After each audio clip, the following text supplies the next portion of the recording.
फातिमा की रानी माँ, प्रभु यीशु की माँ, आसरा तू ही है माँ।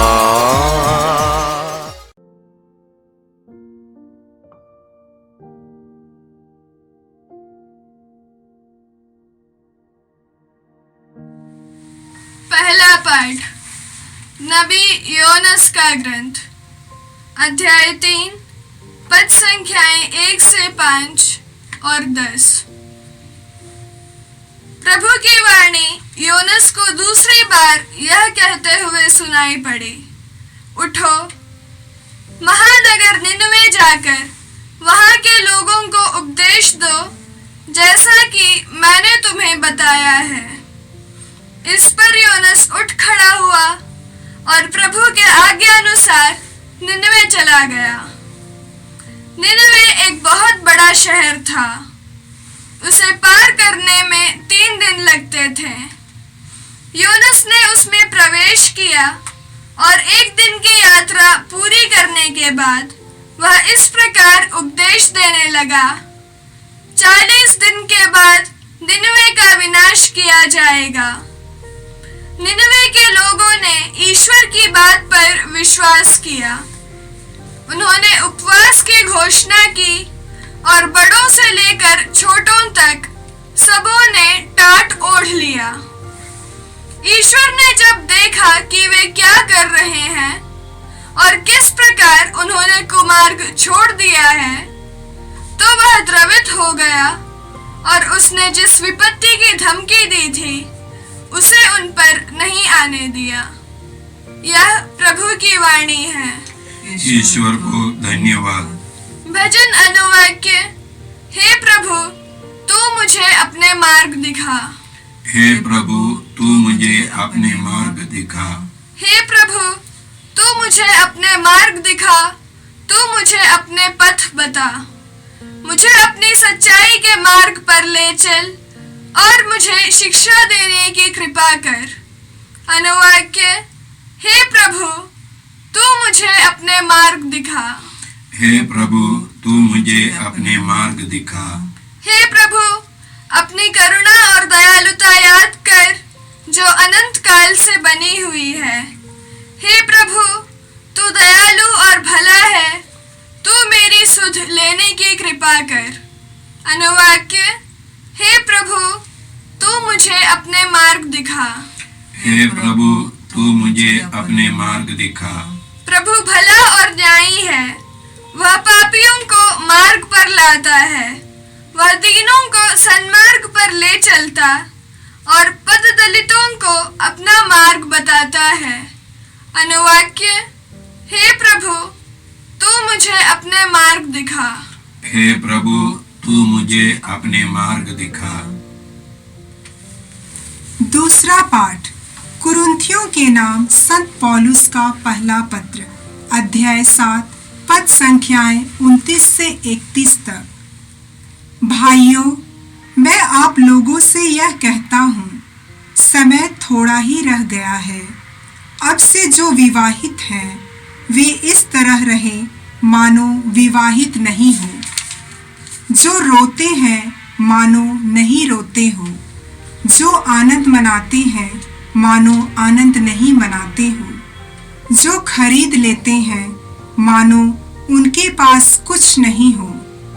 जो इस दुनिया की चीजों का उपभोग करते हैं मानो उनका उपभोग नहीं करते हो, क्योंकि जो दुनिया हम देखते हैं वह समाप्त हो जाती है। यह प्रभु की वाणी है। ईश्वर को धन्यवाद। जय घोष। आलेलुया, आलेलुया। ईश्वर का राज्य निकट आ गया है। सुसमाचार में विश्वास करो। आलेलुया। प्रभु आप लोगों के साथ हो और आपकी आत्मा के साथ। संत मार्कुस के अनुसार पवित्र सुसमाचार। हे प्रभु, तेरी महिमा हो। अध्याय 1, पद संख्याएं 14 से 20 तक। यूहन्ना के गिरफ्तार हो जाने के बाद यीशु गलीलिया आए और यह कहकर ईश्वर के सुसमाचार का प्रचार करने लगे, समय पूरा हो चुका है ईश्वर का राज्य निकट आ गया है। पश्चाताप करो और सुसमाचार में विश्वास करो। गलीलिया के समुद्र के किनारे से होकर जाते हुए यीशु ने सीमोन और उसके भाई अंद्रयास को देखा। वे समुद्र में जाल डाल रहे थे क्योंकि वे मछुए थे। यीशु ने उनसे कहा, मेरे पीछे चले आओ, मैं तुम्हें मनुष्यों के मछुए बनाऊंगा। और वे तुरंत अपने जाल छोड़कर उनके पीछे हो लिए। कुछ आगे बढ़ने पर यीशु ने जेबेदी के पुत्र याकूब और उसके भाई यूहन्ना को देखा। वे नाव में अपने जाल मरम्मत कर रहे थे। यीशु ने उन्हें उसी समय बुलाया। वे अपने पिता जेबेदी को मजदूरों के साथ नाव में छोड़कर उनके पीछे हो लिए। यह प्रभु यीशु का परम पवित्र सुसमाचार। हे ख्रिस्त तेरी स्तुति हो। यीशु क्रिस्त में प्रिय भाई और बहनों, आज के पहले पाठ में हम लोगों ने सुना कि नबी योना ने नीनिवे नगर जाकर पश्चाताप का उपदेश दिया। ईश्वर की आज्ञा थी नीनिवे के लोगों को चेतावनी दो। उनके पापों को देखकर ईश्वर प्रसन्न नहीं था। पश्चाताप के उपदेश देने के लिए ईश्वर ने नबी को भेजा था। नबी ने जाकर वहाँ के लोगों को पश्चाताप का उपदेश दिया। उन्होंने विश्वास किया, उन्होंने प्रायश्चित किया, अपने पापों पर पश्चाताप किया। यहाँ तक उनके जानवरों ने उपवास किया और ईश्वर ने उनके विश्वास को देखा, उनकी भक्ति, उनके प्रायश्चित, उनके पश्चाताप को देखा और ईश्वर ने उनको क्षमा कर दिया। इस ग्रंथ का महत्व क्या है कि बाइबल पंडितों के अनुसार बाबुल निर्वासन के बाद जब इस्राएली लोग वापस आए और उनके बीच में एक मानना था कि निनिवे के लोग दुश्मन हैं, गैर इस्राएली है, गैर यहूदी है, उन पर ईश्वर प्रसन्न नहीं है, उनको ईश्वर उतना प्यार नहीं करता है। लेकिन इस ग्रंथ के द्वारा ईश्वर हमको सिखाना चाहता है कि ईश्वर सबों पर दया करता है, सबों की मुक्ति चाहता है। वे यहूदी हो, गैर यहूदी हो, यदि ईश्वर में विश्वास कर पश्चाताप करेंगे, उन सबों को ईश्वर की क्षमा मिलेगी। यीशु ने अपने शिष्यों को आदेश देकर भेजा, अंतिम उपदेश में संसार के कोने कोने में जाकर सारी सृष्टि को सुसमाचार सुनाओ। जो विश्वास करेगा और बपतिस्मा ग्रहण करेगा उसे मुक्ति मिलेगी। संत पेतरुस कर्नेलियस नामक एक गैर यहूदी विश्वासी के घर में उपस्थित लोगों के सामने संत पेतरुस ने समझाया, ईश्वर किसी के साथ पक्षपात नहीं करता।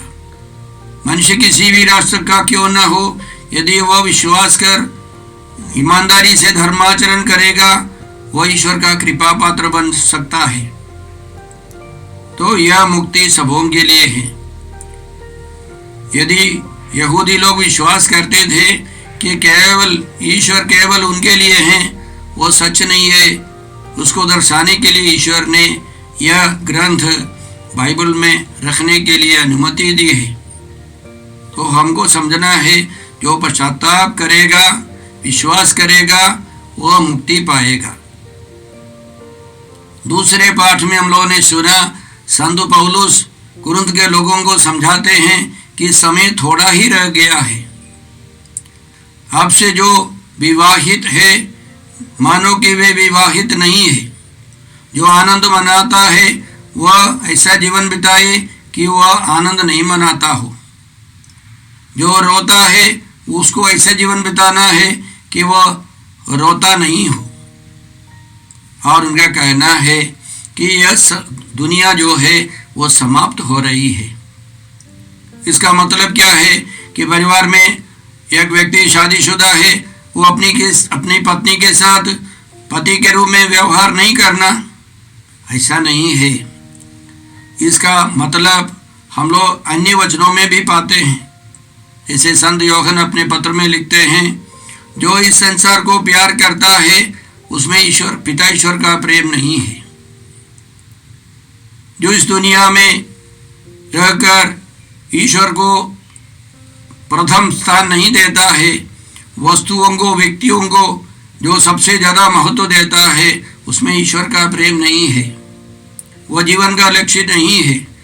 संत पौलुस के कहने का मतलब यह है, हमको इस संसार में रहना है, लेकिन हम लोग संसार के लिए नहीं, हम इस दुनिया के लिए नहीं जीते, हम जीते हैं प्रभु के लिए। और इस जीवन के दौरान हमको परिवार चाहिए। हमारे जीवन में दुख आएगा, कष्ट आएगा, हमारे जीवन में बहुत सारी वस्तुएं चाहिए, धन संपत्ति चाहिए, लेकिन हम उनके लिए नहीं जिएंगे।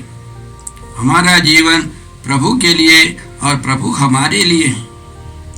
तो इसलिए संत यूहन्ना भी अपने पत्र में लिखते हैं, जो पिता ईश्वर को प्यार करता है, उसमें विश्वास करता है, वह उस ईश्वर का कृपा पात्र बन जाता है।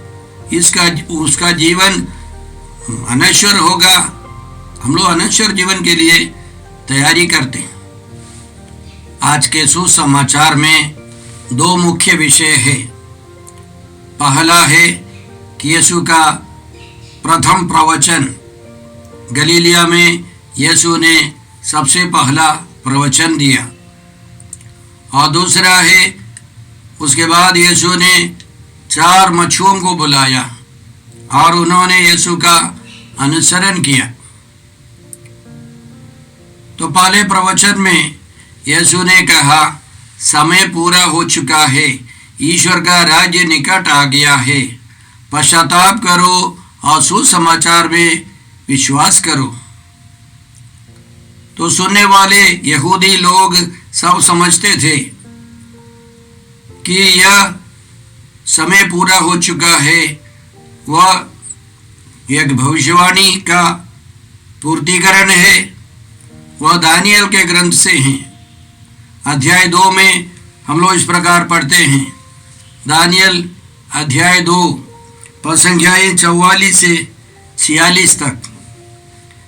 इन राज्यों के समय स्वर्ग का ईश्वर एक ऐसे राज्य की स्थापना करेगा जो अनंत काल तक नष्ट नहीं होगा और जो दूसरे राष्ट्र के हाथ नहीं जाएगा।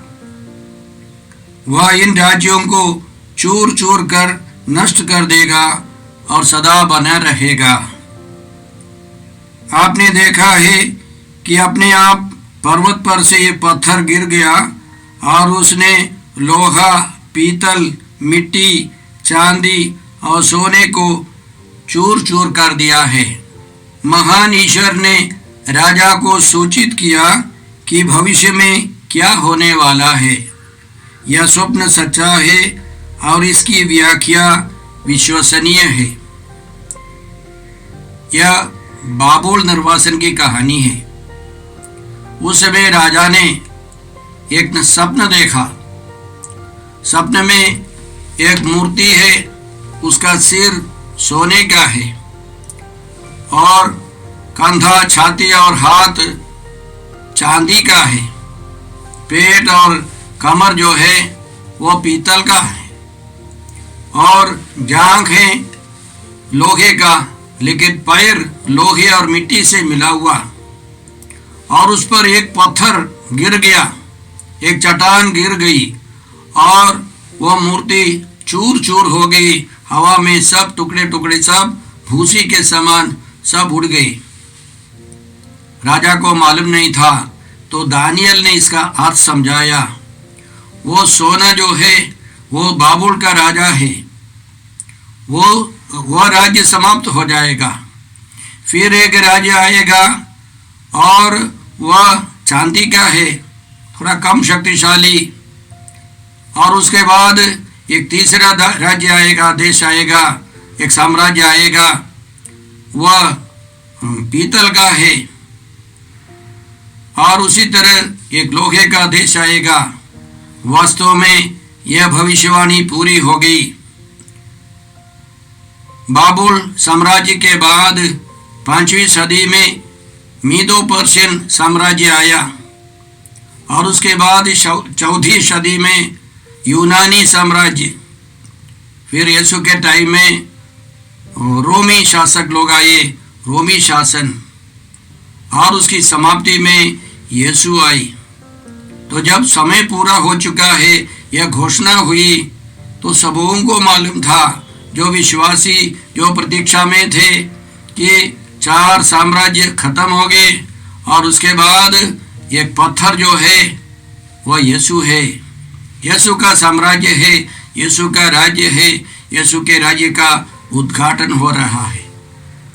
और यह सुनने वाले पेतरुस को या अंद्रयास को, यूहन्ना को या याकूब को कोई दिक्कत, कोई कठिनाई नहीं थी यह मानने के लिए। और सबके अलावा जब यीशु ने उनको बुलाया कि मेरे पीछे चले आओ, तुरंत उन्होंने जाल सब छोड़ करके अपने रिश्तेदारों या सहकर्मियों को, नाव को सब छोड़ करके यीशु का पीछा किया, अनुसरण किया। तो हमको आश्चर्य लगता है, एक ही बात किसी तरह कोई कर सकता है। संत यूहन्ना के सुसमाचार को पढ़ने से हमको पता चलता है कि उसके पीछे कई कहानियां, घटनाएं हैं। यीशु तुरंत उनको बुला करके अपने साथ नहीं ले जाते। यूहन्ना बपतिस्ता ने यीशु को दिखाकर अपने शिष्यों को बताया, देखो यह ईश्वर का मेमना है जो संसार का पाप हर लेने वाला है, हर लेता है। दूसरे दिन भी इसी तरह सुनाया। तब अंद्रयास और एक शिष्य यीशु के पीछे गए और उन्होंने यीशु से पूछा, गुरु और आप कहाँ रहते हैं? यीशु ने कहा, आओ और देखो। उन्होंने जाकर पूरी रात यीशु के साथ बिताया। दूसरे दिन अंद्रयास ने दौड़कर जाकर अपने छोटे भाई सीमोन को समझाया कि हमको मसीह मिल गया है। और अंद्रयास ने सीमोन को यीशु के पास पहुंचाया। यीशु ने उसको देखकर बताया, तुम सीमोन हो, लेकिन अब से तुम पेतरुस चट्टान हो। और इसी तरह की घटनाएं हुई है और जरूर उनका संपर्क में था। और जब यूहन्ना गिरफ्तार हो गए, तब यीशु ने जाकर उनको बुलाया और उन्होंने यीशु का अनुसरण किया। साथ साथ यीशु इंगित करते हैं, वह चट्टान जो है जिसके बारे में दानियल ने व्याख्या दी थी, ईश्वर ने सपने में दिखाया था, वो चट्टान यीशु है। और पेतरुस के अंदर या सीमोन के अंदर वो पेतरुस वो चट्टान है। इसका मतलब हम लोग कह सकते हैं, यीशु ने सीमोन के अंदर यीशु को देखा। अब बाद में पेतरुस लिखते हैं, वह चट्टान यीशु है। तो उस विश्वास के कारण, उस तैयारी के कारण सीमोन ने, अंद्रयास ने, यूहन्ना ने, याकूब ने यीशु का अनुसरण किया। तो आज के पाठों में हम क्या सीखते हैं कि सबसे पहले हमको समझना है, जो ईश्वर की खोज करेगा वह ईश्वर उसको भी खोज करेगा, ईश्वर के उसके पास आएगा। हम देखते हैं इस दुनिया में बहुत सारे लोग हैं, लेकिन बहुत कम लोग ईमानदारी से ईश्वर के खोज में रहते हैं, ईमानदारी से काम करते हैं। हाल ही में एक व्यक्ति यहाँ हमारे सेंटर में आया साक्ष्य देने के लिए। वो यीशु को नहीं जानता था।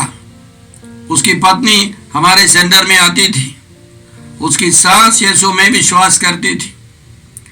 उनको बच्चे चाहिए, पुत्र चाहिए। उसकी पत्नी ने आकर के वचन सुना, प्रार्थना की और धीरे धीरे उसका विश्वास हो गया और प्रभु ने उनको 2 पुत्र दिए। साक्ष्य लिखवाने के बाद वो आदमी मुझसे कहता है, फादर मैं यीशु को नहीं जानता था, लेकिन मेरी सास जानती थी। मेरी सास ने यीशु में विश्वास किया और उसके द्वारा मेरी पत्नी ने विश्वास किया और उनके द्वारा मुझे भी विश्वास हो गया। तो देखिए, जो ईश्वर की खोज करेगा उसके पास ईश्वर आएगा, उसको ईश्वर की कृपा मिलेगी। तो पेतरुस और अंद्रयास, योहन और याकूब सच्चे मुक्तिदाता की खोज में थे। वे मछुए तो जरूर थे, लेकिन मछली मारने के अलावा, जैसे संत पौलुस ने समझाया, वे मछुए हैं, मछली मार रहे, लेकिन मछुआरे के समान नहीं, एक सच्चे भक्त के समान मुक्तिदाता की खोज में थे और उनको यीशु प्राप्त हुए। तो आज भी यीशु यही सिखाते हैं कि तुम मेरी खोज करो, मैं तुम्हारी खोज करूंगा। इसलिए यीशु ने कहा है, जो प्यासा हो वो मेरे पास आए, थके मांदे और बोझ से दबे हुए लोगों, तुम सब मेरे पास आओ, मैं तुम्हें विश्राम दूंगा। तो यह समर्पण हमारी एक इच्छा, एक जागरूकता जरूर चाहिए। एक बार हमारे केंद्र में एक व्यक्ति जो गाड़ी की मरम्मत करता है, वो मेरे पास आया। तो मैंने कहा, आपके गैराज में बहुत सारे युवक युवतियां काम करते हैं, समर्पित है?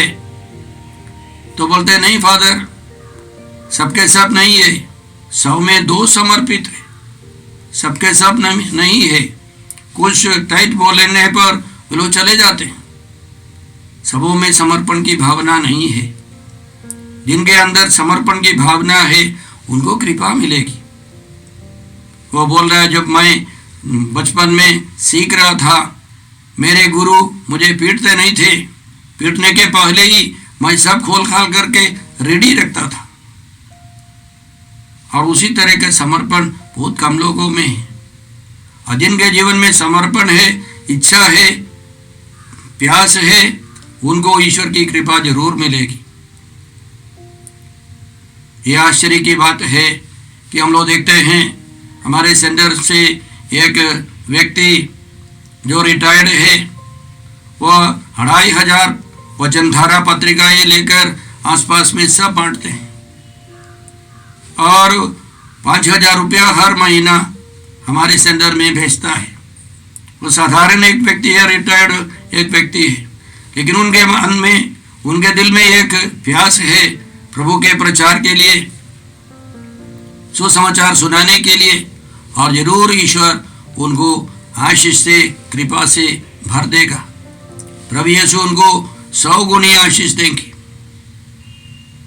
तो आज के पाठों को लेकर हम प्रार्थना करें। हमको इस दुनिया में रहना है, लेकिन अनंत काल की तैयारी में। यह दुनिया समाप्त हो रही है, यह सब जो है अल्पकालिक है। हम अनंत काल की तैयारी करें। हे पिता ईश्वर, है प्रभु यीशु, पवित्र आत्मा ईश्वर, हम तुझे धन्यवाद देकर प्रार्थना करते हैं कि पेतरुस, अंद्रयास, योहन और याकूब के समान हम भी तेरे सुसमाचार सुनकर तेरा अनुसरण कर सके, तेरे शिष्य का जीवन बिता सके, अनंत जीवन की तैयारी करते रहें। हम यह प्रार्थना करते हैं प्रभु क्रिस्त के द्वारा, आमीन। हमारे प्रभु यीशु क्रिस्त की कृपा, ईश्वर का प्रेम तथा पवित्र आत्मा का साहचर्य आप सबों को प्राप्त हो, आमीन।